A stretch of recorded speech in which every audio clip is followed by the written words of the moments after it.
இதுல யார் தெரியுமா துரோகம் பண்ணிருக்கா அதிகமா?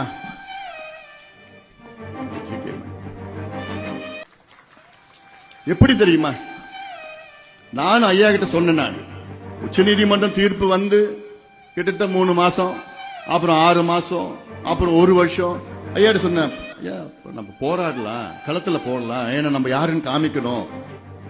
உடனே இவர் என்ன பண்ணிட்டு ஐயா கிட்ட, ஐயா அவரு குடுக்குறேன்னு சொல்லிட்டாரு ஐயா. இவர் தான் தினம் போய் பேசுறவர்கள் அங்க.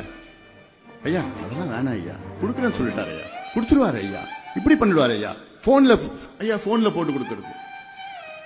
இப்படி எல்லாம் சொல்லி சொல்லி அந்த நம்முடைய ஐயாவுடைய போராட்ட தன்மையை குறைச்சிக்கிட்டு நம்ம எவ்வளவு சொல்லி பார்த்தோம். ஐயா போற இல்லப்பா, கொடுத்துருவாருப்பா, ஜி.கே. மணி சொல்லிட்டாருப்பா, அவர் செஞ்சிருவாருப்பா. வச்சாரு, அப்ப வச்சாரு ஸ்டாலின். இப்படி ஐயாவை அப்படி, ஏன்னா இது சாதாரண துரோகம் கிடையாது, இந்த சமுதாயத்துக்கு செய்கின்ற துரோகம் இது. இல்லைன்னா நம்ம இந்த போராட்டத்தை என்னைக்கு நம்ம வச்சிருப்போம்? 2 ஆண்டுகளுக்கு முன்பு இன்னைக்கு போராட்டம் பண்ணினா இந்நேரம் கொடுத்துட்டு வேற வழியில் கொடுத்துட்டு இருப்பாங்க.